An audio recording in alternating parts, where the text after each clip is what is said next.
Hello, everyone. Welcome to the resume webinar. My name is Rob Kim, LFS Career Strategist. I'm here to specifically talk about different strategies for those of you who are thinking about applying to dietetics. If you are not here for that, that's okay. You'll still be able to get a lot of stuff because I'll be talking about application process, but a lot of this resume ideas are strategies that you can apply to your own job search. So I just want to be clear about that.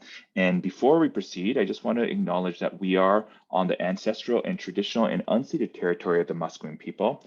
I want to recognize again the privileges that we have actually to learn on this land, even though we're not physically there, we are actually digitally connected.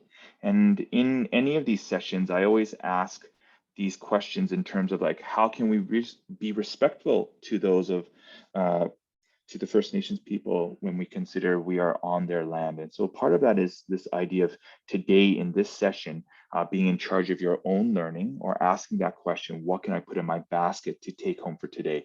Because the key here is everyone, there's all of you on this call are at different stages in terms of your experience with resume. So I'm going to be trying to cover a lot of different ideas. Again, in a 50-minute session, 55-minute session, we're looking at what are some ideas we can get you to consider to do and practice and test out. Some of you, it might be like, what can I do differently? And trying to be a little bit open to practicing some different ways. I always say this with any of this stuff I'm supporting with career. I wish I could just tell all of you, this is how you can get into dietetics. These are the 3 things that will get you in. I can't do that. And if I could do that, again, I could probably be very rich. What I do want to share with you, I have been supporting dietetics students, prospective dietetics students now for almost 3.5 years. So this session today is going to be a summary of a lot of different ideas that you can try to apply and things that other people have applied, and some of it has worked and some of it hasn't. So I just want to be clear around that for today. So without further ado, I'm going to share a Google Doc with you that, again, you can probably just put like a save as right away, and we can go from there. And so give me 1 second. I just want to make sure I share my right display here. And so I'm going to refer to this today. So I'll be able to kind of zoom in and zoom out. So I'm going to put this into the chat and give you a second to open this up. So if you go to the chat there, click that. And join me on this document. And we're going to work through this document together. And it's going to, again, I will go over kind of like 3 main ideas. And then this document will give you some ideas that I know a lot of you will be able to kind of figure out on your own, or again, use the time that you have in the next while to like practice and adopt. So right away, if you want, just at the end of the session, I'm going to just show you to make sure you hit the file and make a copy. It's just going to show you some navigation. And then the other one is, see the show document outline on the left side there? If you click that, that will allow you to jump around in this document, right? So it will refer to, so we will be jumping in and out of this document. So it'll allow you to like find your way, and then later on you can search. And then of course, Control F will be your friend to find stuff really quickly. I'm going to put into the chat for those of you who are just joining us, again, the link that we're looking at. And so if you want to open that up, if for some of you, you can just kind of sit back and relax and watch and view, and then others you can, interact with this document as we go. So I've given you the direct link to the info package, the applicant package. And so one big thing is making sure you're sitting down with this document, really going through it carefully.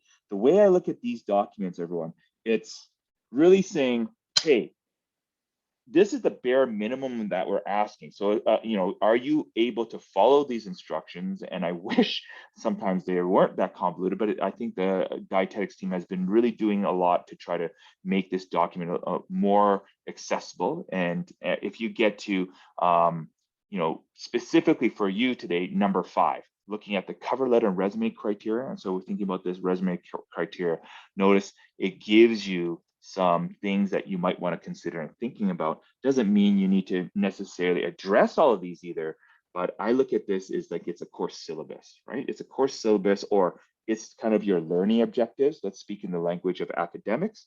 And so this is something that I want to make sure I refer to often, because sometimes when we do the writing, we get so into it, we kind of forget, like, okay, what is this? Does this actually answer the criteria? Does it match the criteria? So again, I like to have this digital version ready. I probably would have this pasted into my own research documents, and we'll talk a little bit more about that. So I want to just showcase that and have that there.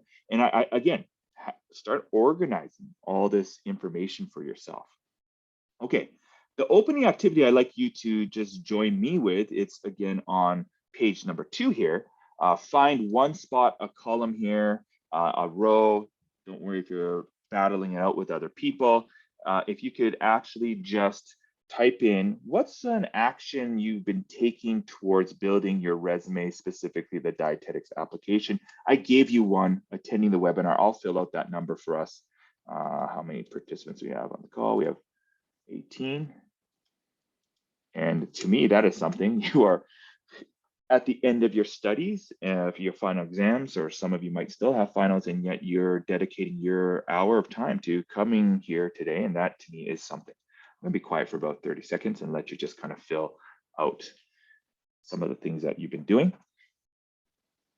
And then once you fill out something, it would be nice if you could go through and click on or put a +1 down for something that you agree with someone else's kind of actions as well, that you've been doing as well.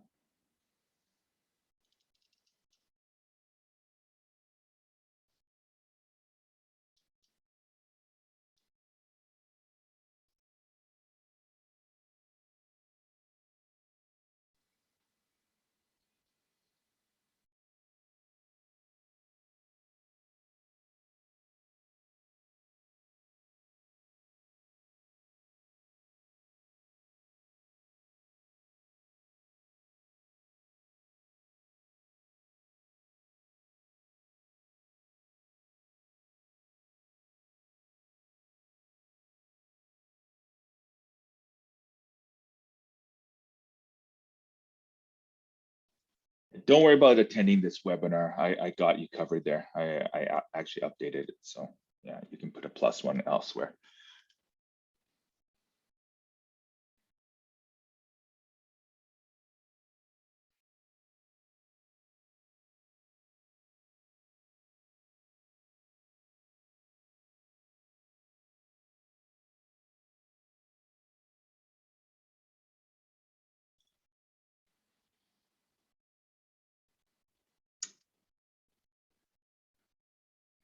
Great stuff.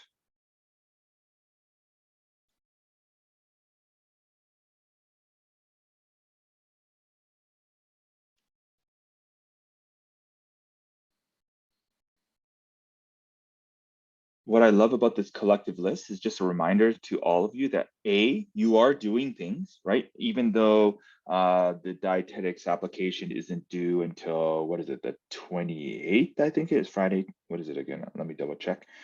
Friday the 28th. Sometimes because you haven't completed your application sent away, it might feel like you're struggling or you're not doing a lot. And so again, a recognition that a lot of you are putting in the time and are thinking about these things. And it's nice to kind of capture and remind yourself. Really, to be honest, right? Again, I talk about careers all the time, is you've all already have like a lot of sophisticated different ways of like approaching kind of resume writing, and look at all these things that you have listed here. And it's a good reminder to just go back to some of the things that you might have done in the past that you haven't done in a while, right? So if you're like, oh yeah, I forgot, I usually do like talking to a friend, that I hope you can right away find some things here, copy and paste it maybe into a different Word doc for yourself to say like, yeah, I'm going to make sure I include some of this stuff here. For those of you who just joined us, I'm going to put into the chat the Google Doc that we're looking at, so you can open that up and join us here on page 2. So really great list. And actually some of this stuff, actually most of this stuff here are things that we're going to cover in this session. I'm just going to clean this up a bit. I'm not going to delete it. I just want to balance it out a little bit on the table, and feel free again to add any more. And so again, hopefully we're already generating some ideas that you can do or revisit for yourself in the next while. So let's get into I want to be clear about one thing here, and the disclosure is the views expressed today, they're going to be from my perspective as a career educator and as someone who has been involved in supporting prospective dietetic students. But I want to remind you that these are strategies that I'm sharing, and they are in no way endorsed by the UBC Dietetics program. I specifically try to know very little about the actual resume review process, application process to bring kind of like a more like balanced view to all of you. And I want to be also very clear. The things that I might say with conviction in this webinar, they're again my perspective. So the one thing I want to be very careful is I don't want you going away like, oh, Rob said this, so you should do it that way, right? So these are again all ideas. They're all ideas. If I knew the best idea, I would want to save you time. I like helping people out. I wish I could just tell you these are the top 3 ideas. So again, please recognize that these are all coming from my viewpoints for you. All right. I'm going to start off with this a weird concept. I really, because this is again fed by when I meet a lot of students talking about their dietetics application, it is really a lot of it I find is around confidence and being secure in ourselves and asking ourselves like kind of what we need. And I'm going to take a little bit of a moment here to talk about your mental kind of well-being for this application process. And I know some of you are like, well, I want to talk about resume, but I think it's like, if you think about an athlete, a musician, they talk about like a dancer, anything where they're talking about their mindset, right? Or they talk about like, it's actually all mental at this point. And so all of you have these experiences, you've been involved, you've been doing these things. And I think at this point, for a lot of you who are really kind of like, I'm kind of ready to apply, a lot of it is going to be mental. It is like studying, right? You that mental game of like, trying to be confident, but not too confident for your finals. I think it's a similar idea. So the question I really want to get you to ask yourself, and this is actually from brain researchers, what do you need to feel safe about yourself? I'm going to say that again. What do you need to feel safe about yourself? I know you're like, why are we talking about the brain? But I really want to get to this idea here, everyone. Like your brain, your amygdala, its base function is to keep you alive. It wants to keep you safe. And once your brain feels like it's threatened, which could be any external stimuli, it will override all the actions of your brain to just say fight, like to do fight or flight reactions. So what I'm getting at is some of you might be like rationally identifying, oh, I should be doing some more work with my application, but you might be frozen, right? Flight responses, or you might procrastinate on your application. But again, you're showing you're taking those steps by coming to this session today. But I just want to acknowledge that, hey, if you're not asking what you need to feel safe about your abilities in yourself, your experiences, what you have to offer to dietetics, then you cannot actually access the top part of your brain, the prefrontal cortex, which is what you need for higher level processing. That's rational thought. That's networking. That's writing and reflecting on yourself, creativity, looking for connections. So if you're having problems or challenges actually writing your resume right now, consider asking what you need to feel safe, because then that might allow you to prevent your amygdala to hijack your brain to access the prefrontal cortex, which is what you need to write. And so I want you to really consider that. So I've actually given you some ideas, right? We know these are things that work, right? Hold your nose and blow out. Speak low and slow and less. I talked about this in LFS 250. Exercising. We know diet also can help, right? Imagine things in details, naming your emotions specifically. These are all things, questions that I actually ask myself when I'm trying to practice these things. Ready? So you can practice reframes. And again, that would be looking at this exercise. You can run it through it. This is from 250. But if you don't know how to do reframes, this is great for yourself to practice, because you're going to have some doubt when you do this process, especially you start talking to other people or you attend a session like, oh my goodness, I don't know if I can do this, right? calming your amygdala down. So I love these questions, right? Am I being fair to myself? What can I control? How can I do things differently? Practice thinking about yourself in third person. So changing the question above where you say, is Rob being fair to himself? What would you tell Rob to control? How could Rob do things differently? We're very, very we're very, very hard on ourselves. I had a session a couple of weeks ago where I actually said, hey, imagine you read this about a UBC student and all these achievements and things that they did. We really were just talking about them. I said, what would you say about that student that you're reading about? And they say, well, I'd be very impressed. Yet they weren't impressed about themselves, which makes sense, right? We're really hard on ourselves. So that third person shift can help you make yourself feel safer about yourself. Okay.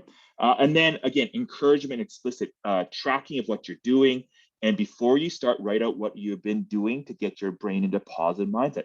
That's why we did this opening activity, everyone. It's a recognition to explicitly tell your brain, oh, I know I haven't finished my application, but I'm doing things, I'm proceeding, I'm making progress towards that. We have to tell our brains that, otherwise our brains will kind of be like very clever and say, oh my goodness, I don't have things done. And that makes you feel anxious, right? Or it makes you feel overwhelmed, just like, again, final exams can do that. So hopefully you can adopt something here to really test out right now and experiment in the next while. And there is a real big thing I think about your mental kind of well-being, like your confidence, and think about how do I make myself feel safe. For the person just joining, I'm going to put this in the chat here, the Google Doc there. Okay, so that's just overall thinking about this session, right? Keep asking yourself, what do you need to feel safe about yourself, and then do something a little bit outside of your comfort zone when it comes to resume writing. I'm going to use the metaphor of puzzles today. And I want you to think about, thinking about your resume, your application as one big puzzle. Your resume is a piece of that. And we're going to look at 3 ways to puzzle over your resume. We're going to think about how we can organize your pieces. So that's think about processes and approaches. We're going to talk about how you can create your pieces. That's ideating and writing about yourself and your different ways to approach that. And then the last thing is like visualizing your unique picture. So it's like curating and clarifying the overall picture. So it's like you can have all the pieces laid out, and you're trying to select the best pieces for the picture that you want to showcase for yourself to the dietetics committee, but also you're thinking about what do they want to see too. So you're trying to think of this unique overall picture with the pieces that you have. That takes some curation and clarification. So that's the framework for today. So I want you to use that metaphor today about puzzles, and you're thinking about the pieces that you have. So let's dive right into it. I don't know about you, but when I do a puzzle, I like to think about my approaches, and we have different ways. I like to sort my pieces in different colors, looking at the overall picture. The big strategy for me is, of course, starting with a boundary, right? Starting with a boundary and then building off of that. So we have all different approaches. So I'm going to talk about my approach, and I think about, how can I actually create boundaries for myself? Because boundaries allow your brain to feel a little bit safer. When things are too wide open or you have too many options, it actually makes you sometimes get stuck, or you're not sure what to do because your brain's almost implying like, hey, I want to know the best way to start rather than just starting, right? So boundaries help our brain feel safer. So one thing you could do is maybe create a template or framework. And now, I want to be really clear, everyone. What I'm showcasing to you is built off years and years of failure and experience. And I'm not showing this to you to freak you out, to be like, whoa, that's intense. It's just showing you where you can build up to and where you can go. And part of it is by giving you a template. It's like, I'm not saying you have to do it this way. It's like just speeding up the process for you, right? Like, hey, these are ways, and I want you to maybe adopt things for yourself. So I'm gonna be very clear. That's like, think about in first year, your study strategies. If that first year you saw your third or fourth year study strategies, they might be overwhelmed, like, whoa, that's super intense. But that there was a logical progression in your life. That's what we're trying to do here. So here's one thing you wanna, and I'm just gonna showcase 3 different things here. Oops, that's not the one I want to show. My apologies. Let me just actually click this. So you've probably seen different variations of this, and I just want to show to you what it could look like. That's not what I want to show. My apologies. 1 second.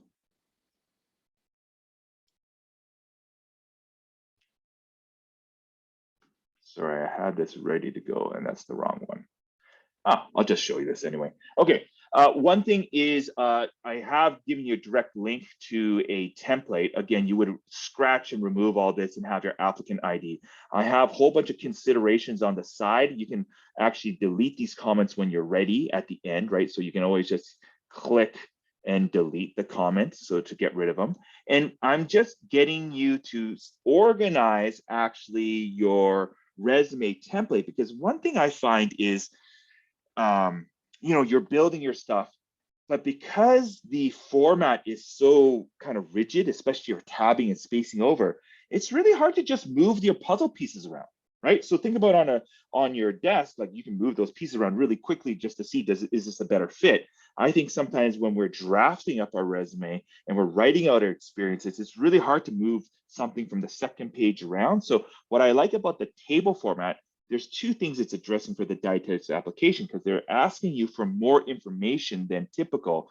It allows me to really fine tune a cell. So see how I have a date here, but I could actually then include, the hours that they're asking for, right? So I can have quite a bit of information but it's all lined up nicely on that right side there. And I can still then have a clear delineation between the title and the place of work, et cetera, et cetera. So this is one nice way to prevent having to hit the spacebar and tab over, which actually never lines up nicely. So what I mean by that is once I have something nice in the cell, I can actually go into that cell and see I can do different justifications. In this case, I'm going to hit that paragraph and right justify it. I can also add a splash of color. So I'm going to just get rid of this one for now. I'm going to just get rid of this comment. And see, I can actually then take one cell and change its color, right? So I can go to the shading and I can say, oh, I want a little splash of like light blue there. And what's really nice, because again, I believe the font size they require is something, 12 or whatever it is. I can actually change, see this here, and put like a 2 down. And by doing that, I create like a nice little kind of border, right? And with a different color. So I can do a little bit of some design splashes. And then once I'm fine with this table, I can right click it, table properties, borders and shading, go to none, and voila, I can have a nice clean look that looks very organized, and I'm training the reader. So I kind of have like bold italics. So you can play around with that. And of course, you can play around with the colors. And of course, you can also be strategic and say, I'm not going to use this template because I think everyone else will use it and I want mine to stand out. So again, it's considerations of what you need and how to be efficient and effective. But at the end of the day, what I like about this is if I make a good table, then I can actually copy and paste in different, I can copy and paste in different bullets to see the balance, or test out different things like, oh, which are my best bullets and what would that look like? So you can see again, once you make a nice table, you can actually copy and paste those tables all over the page. So this is me actually just creating a framework and organizer, right? Making the boundaries of my puzzle so then I can actually move the pieces around there, right? So that's one idea. And I specifically designed this format thinking about the dietetics application, recognizing that they're asking for so many little subtitles in between there. Okay, so again, that allows for that minute control. I've also within this document given you some examples of what some longer accomplishment statements look like. So I'm not saying they're good, but there's different approaches, and we'll talk a bit in the second section of like the PAR, right? Like problem action result or CAR challenge action result, which is a little bit different than some of the accomplishment statement stuff that I've been sharing with all of you in the different courses that I pop up into. So again, that's something for you to take a look at. The other one that I want to share with you is the just a way to organize all your kind of information and research. And so this might look a little intense, but I'll share this with you. Give me one sec to open it up. So I actually use an Excel document to do this. And in this version, a version of it is actually posted in that link there. And so I actually can go through, I write out the stories, I have my draft ideas, I have accomplishment statements, and I figure if all of you are spending time on this right now, why not organize your thoughts a little bit better, because you can use this document for any application moving forward, right? Like, why not capture some of this process and organize what you're doing? So I think there's great ways of just being a little bit more efficient and effective. And then I use this tab, job posting matching. I would probably then paste in some of the actual dietetics like application criteria to make sure, like, am I matching it properly? Am I using the right accomplishment statements? And then I have other tabs of like, LinkedIn. I actually like writing my LinkedIn profile because then it gives me a different viewpoint on my actual application. And then thinking about, again, how are you even organizing your networking information? So that is a very intense thing, but it's an idea that you might want to start testing out, because it goes to you saying to yourself, like, how do you organize your studying notes, right? There's different ways. Like back in the day, we probably just wrote stuff on a piece of paper and highlighted. So some of you are using Notion, some of you using, different ways of like capturing, organizing your research material, your stories. That's a great approach for your resume, because I want to build up some of these things to then efficiently, effectively keep on writing better applications moving forward as well. Like, even if you get into dietetics, you're still going to need to apply for resume, or if you don't get in this time, then you're going to have a huge foundation for the next time you apply as well. So those are two big things I want to talk about today. The other ones for organizing a process, these are just, again, ideas. Writing out your steps. So think about like an experiment, writing those steps out.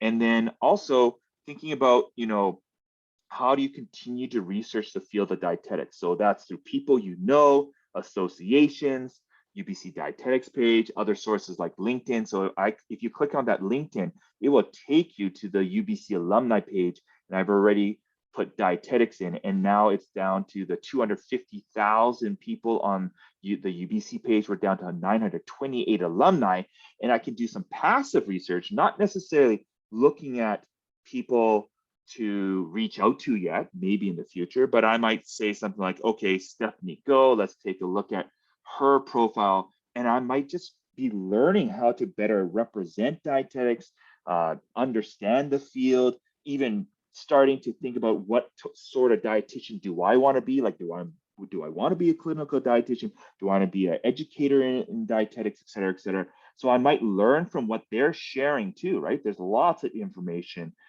for me to look at. And I might start connecting like, oh, I've done similar things, or I can see how that's more related to dietetics, because you might have some sort of thing that you never thought about, right? So if I go through and look at these experiences, for instance, like, oh, I've worked at Agora Cafe, interesting.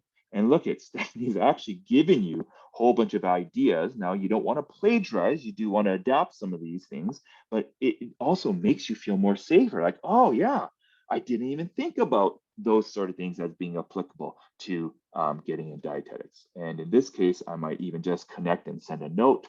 In this case, I'm not going to, but that's definitely different ways to passively research or actively research, or even researching with current students, right? Reaching out to them and think about that strategy. So I just want to show that link there. Okay, I'm going to be quiet for a bit. I've given you a list of ideas. So try to select at least one, everyone. The key here is you're trying to think about your future self. Like, yourself really well, and think about my future Rob. Like, present Rob always wants to do well, has good intentions, It's future Rob. My future Rob is really sneaky, really lazy, likes to do the safe things sometimes or the easier things. So knowing yourself really well, select something that you know you can hold your future self accountable to, or that's exciting, not something that, oh, I should just do it because Rob talked about it or someone else talked about it. So I'm going to be quiet and take a good look at the whole list. Select one. Hopefully you can copy and paste it right away into your calendar to say, hey, this is something I want to do immediately. And then maybe put +1s on other things that you'd be interested in testing out to do. And actually, I'm just going to copy and paste this one up here. So I'll be quiet for a second and let you just peruse this list and select something that you'd be interested in testing out.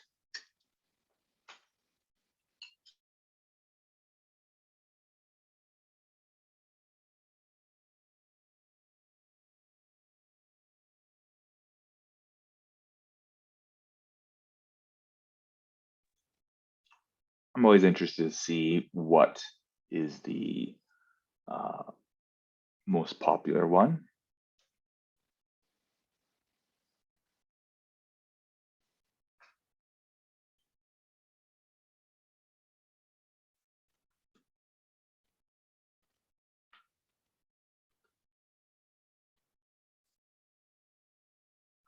And now some of you might be wondering, like, why are we talking about this so much? Like, we haven't even really talked about explicitly the resume.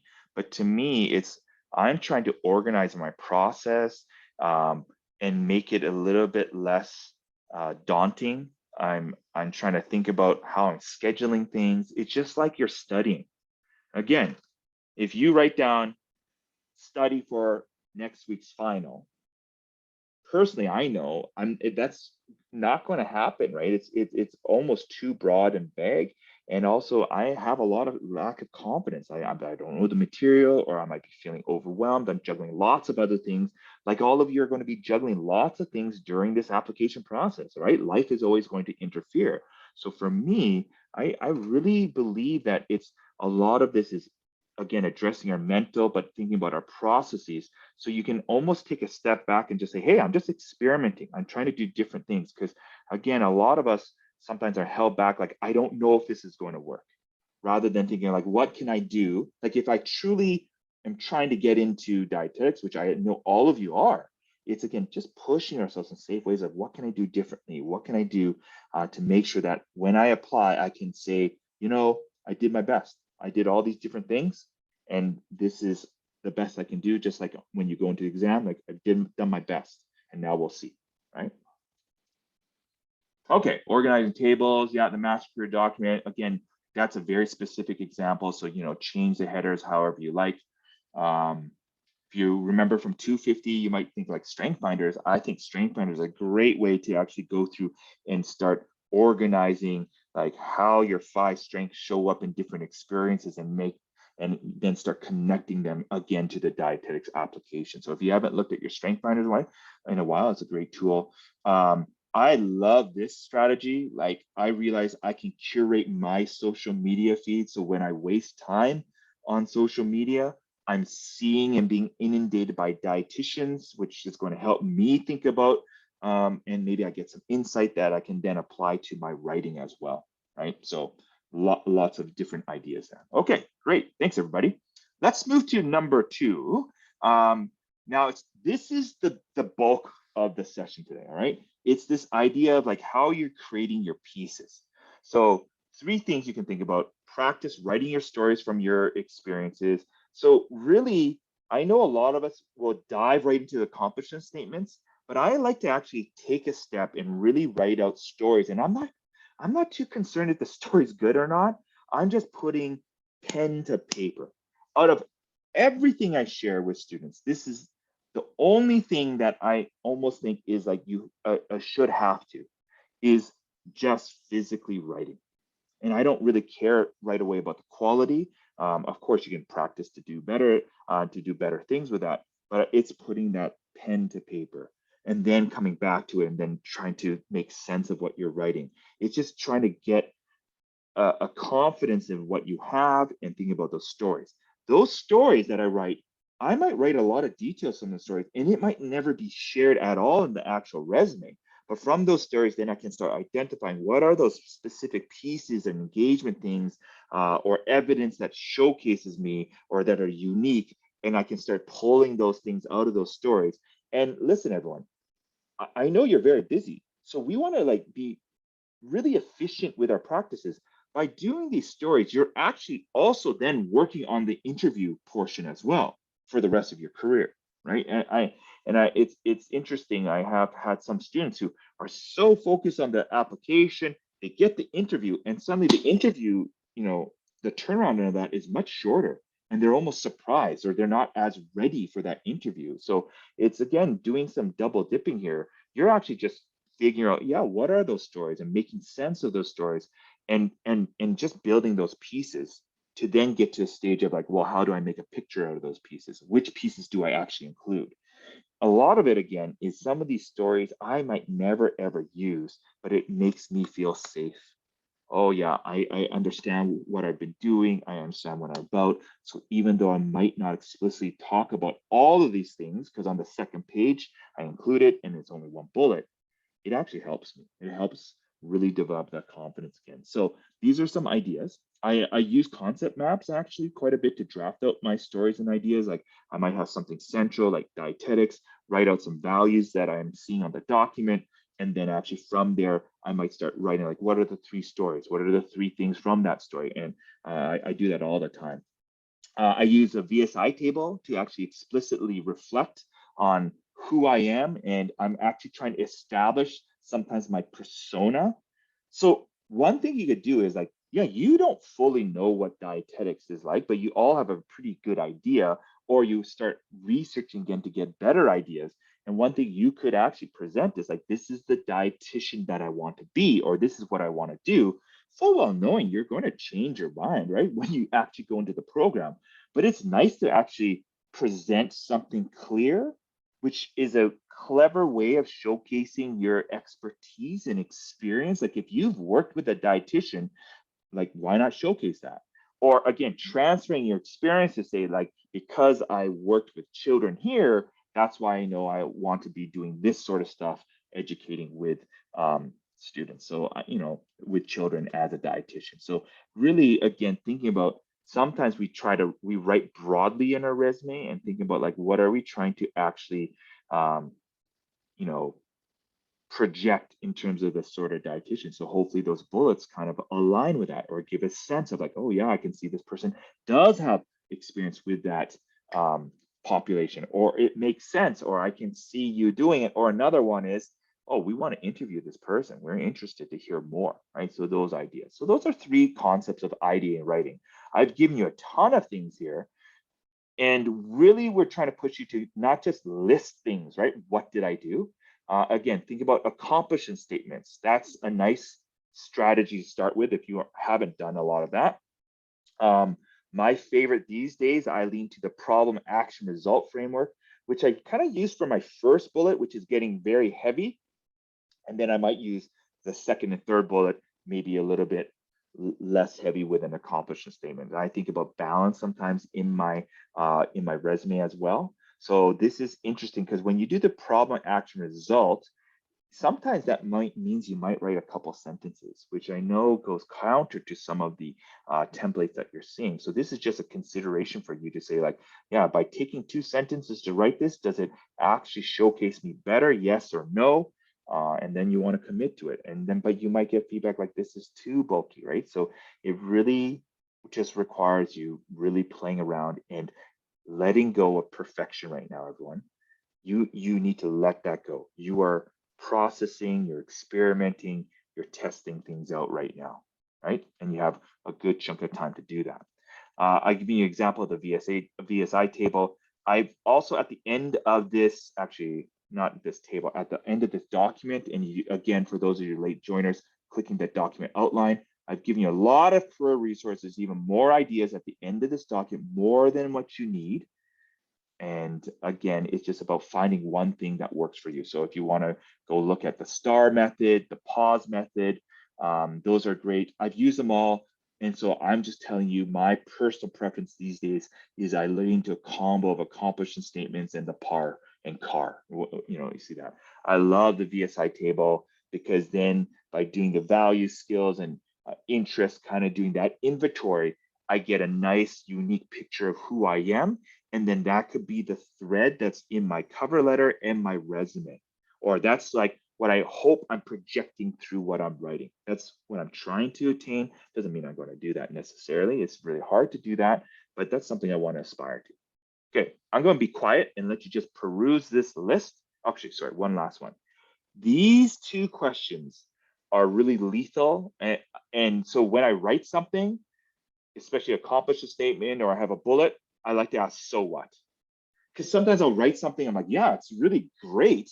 But then when I ask that, so what? It's really getting to the heart of like, so what when the committee's reading this, right? Always flip yourself into their shoes is a one nice practice. So I like to go away, come back to my dog and ask, so what? It's a really hard question. It cuts deep because I might have a really nice sentence and I go, so what? And I'm like, yeah, it's a nice sentence, but it's not actually conveying my unique thing I want for them to see, or it's not actually conveying my suitability as a dietetic student. And that is a hard question. But what I would do is I wouldn't delete that bullet though. It's still probably a pretty good bullet.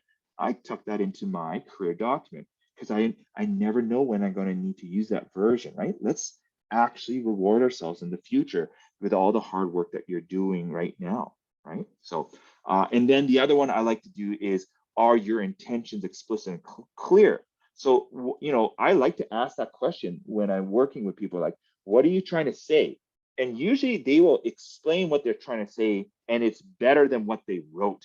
Because when we write, it's hard to capture that. So, are your intentions explicit and clear? And do you just say yes, maybe no? If you're at maybe, then maybe you'll have to rework that because you get to fill in all the actual implicit stuff around your bullet because it's your life, right?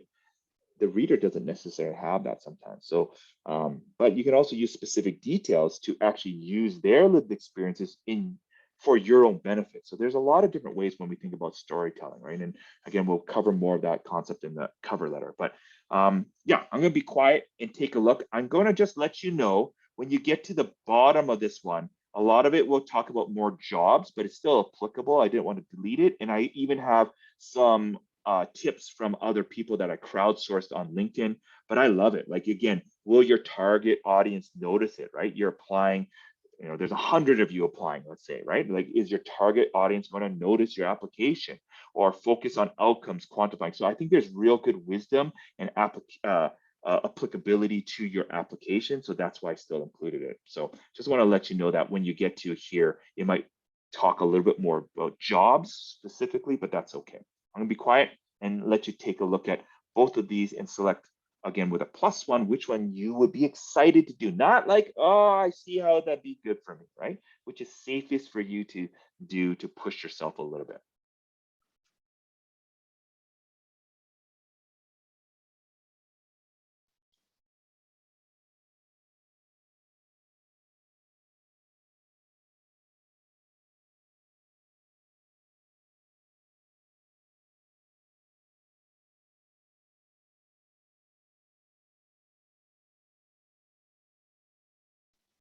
Now, don't worry about battling out on the numbers. It will all clear itself up.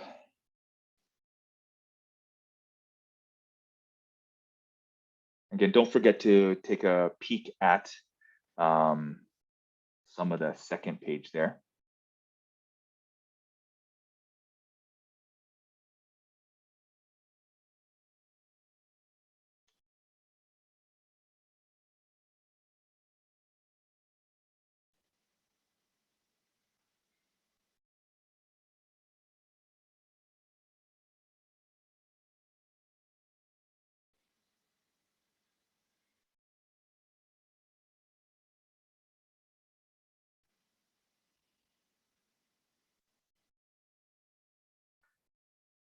Again, I'm going to share specific things I've done, not for you to do it my way, but for you to understand the process that people will go to when they really want to do well, right? Again, just like, study tips here.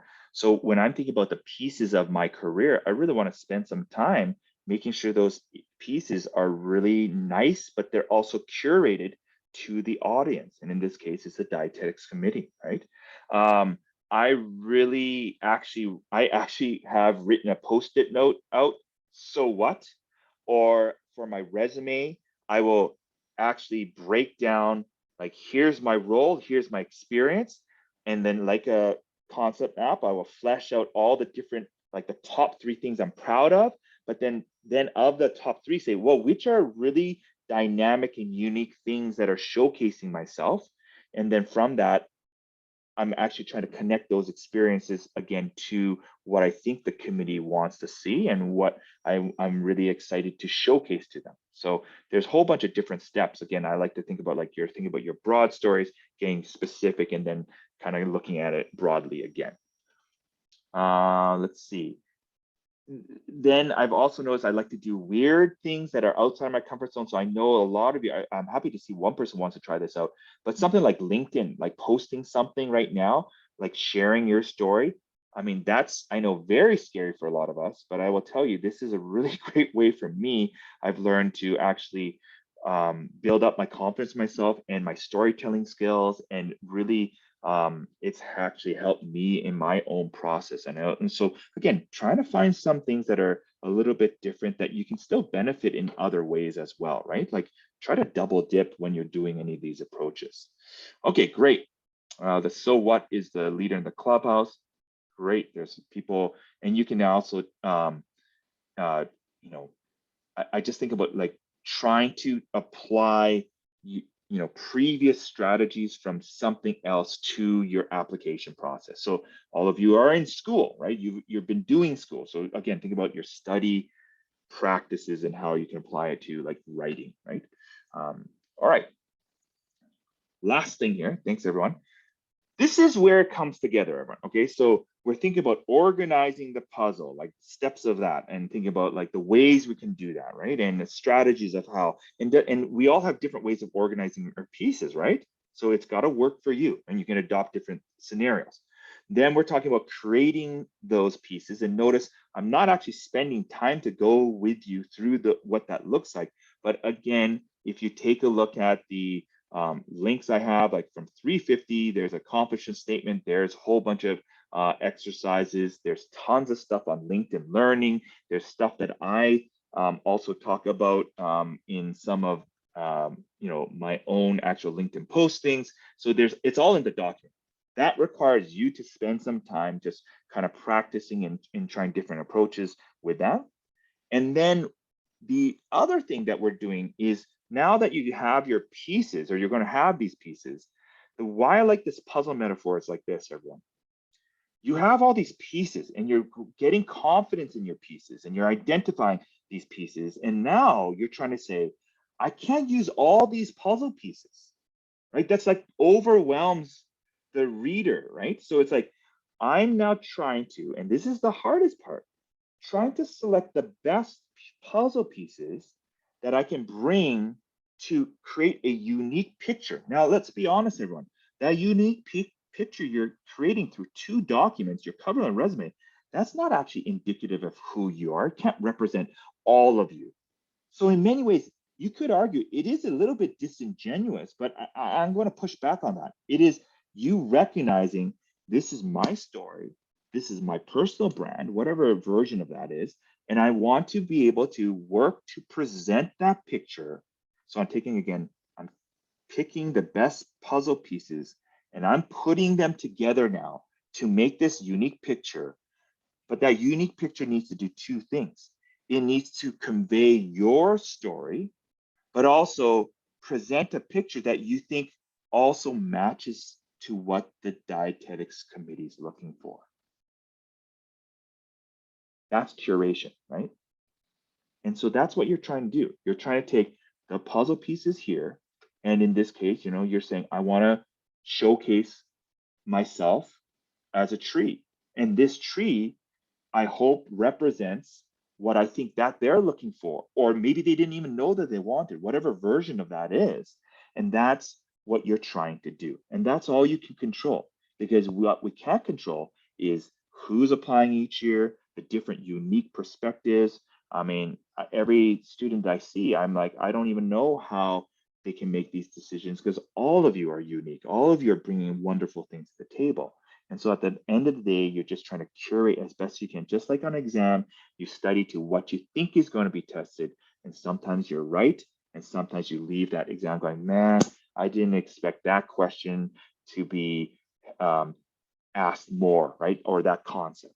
That's going to happen when you're dealing with these scenarios. So I just want to let you know that focus on what you can control, and that's curating that puzzle. So one way I do that is actually by asking something like, okay, is everything that I'm including on my resume, what's my intention? Why is it there? Not just because it feels like it should be there or it's good.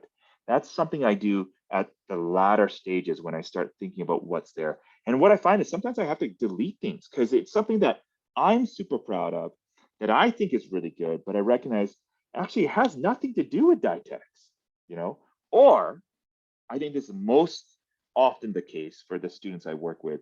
It's you've deleted something off because you just thought it wasn't great, but really it's actually unique. One thing you can think about is like, well, is this something that my competition has? Or is this something that an experience that other people have? That's something that we often leave off because we're so fixated on like, it has to be dietetics related. It has to be with a dietitian, right?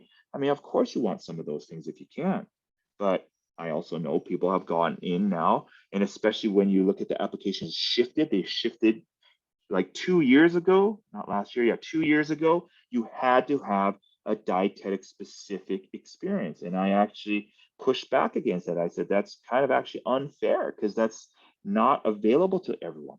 And so, again, if you have been working as a server, for instance, well, what are those things that you have that can still showcase the way that you can still be impactful as a dietitian or be a good candidate, right? So thinking about that a little bit. So this list here, I'm going to just go real quick because we're almost at time.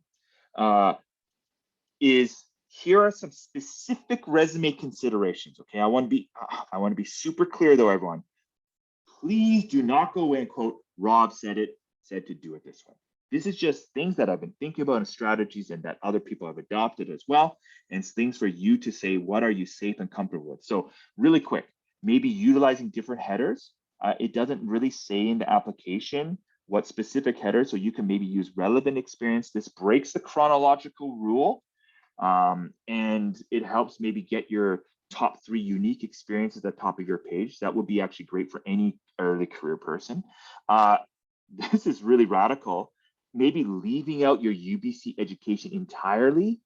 And I'm only saying that if you're like, man, I've run out of room. Well, you could say maybe this experience trumps your UBC education because guess what?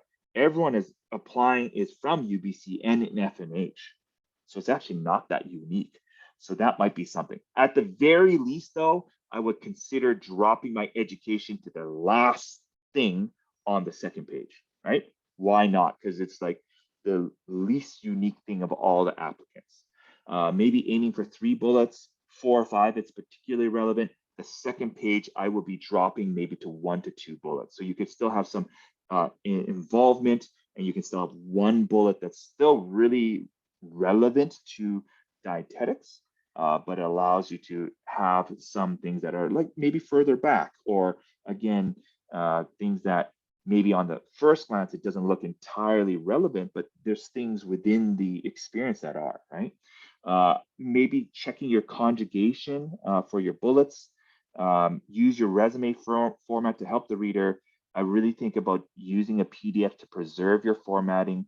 And then there's real debate around summary of qualifications, statement of intent, et cetera, et cetera. Do you want something at the top of your resume? Some people feel like you need something, but how can you do something that's unique? I'm here to tell you, I still struggle with this. This is like the about section on my LinkedIn or at the top of any resume. It's very tricky, but I wouldn't spend too much space devoted to that, right? But if you look at this example, like I'm passionate about nutrition and health, I'm organized and a responsible person, those could apply to any candidate. So to me, it's lower value maybe to put that at the top. All right. So I'm going to be quiet again, and get you to just do two things. So we're going to go a little bit over time here. If for those of you who have to leave, I would make a copy of this for yourself right now, but take a moment and take a look at some of these ideas. I think about watching out for listitis. So our tendency is sometimes to write more bullets because we're like, we want to show you everything, but actually that works against you, right? If you do too much on a list, it actually overwhelms the reader. So they actually don't read anything or they see less, right? So take a look at for some of these things here. LinkedIn Learning's free for you. There's really great courses around that regard. I think about, you know, using spaces and fonts. I can also reduce the sizes of spaces by, if you do a return carriage, it's 12. You can reduce that to like an 8 or 10 to get more room on your resume, but also not break the rule of like font size, etc. So that's all there. And then before you leave, if you could do me a favor on page 15, if you could actually share a takeaway from one takeaway today, I would really appreciate that. And as we wrap up here, I want to make sure that there's lots of ideas in this document, but if you go to the very end, there's a ton of direct resources again, drop-in sessions at the center. There's 2 resume cover letter workshops in January that you could attend to. What I want to share with you is just some stats and data here, everyone, not to like discourage you, but your chances of getting dietetics are pretty high when you consider, again, like they say, about 100 to 120 people are applying, 30 to 40 spots each year. So it's about a 30% chance, which is actually quite high for any professional program. And in many ways, you are in a good place because we've already self-selected. Only F&H students at UBC can apply. So you eliminate a lot of your competition. So just consider again that just trying to do your best, to thinking about how I can get in there. And one thing I've noticed, I ran my own stats. Again, correlation is not causation, but I've noticed that the people who eventually get in, a lot of them utilize a lot of different resources, whether it's the center, myself, attending webinars. And again, I think that speaks to them just trying to do different things. It's not saying like, oh, they learned something like a secret. It's just that if you try to do this on your own or figure and not ask for help and support from your network and family and friends, I mean, it's really hard to do this sort of stuff. So I encourage you to reach out to people, to advocate for yourself, and those sort of things. And I appreciate that all of you came during a really busy time in your schedule. And I will end it there. I'm going to stay around for a little bit, though, to answer any questions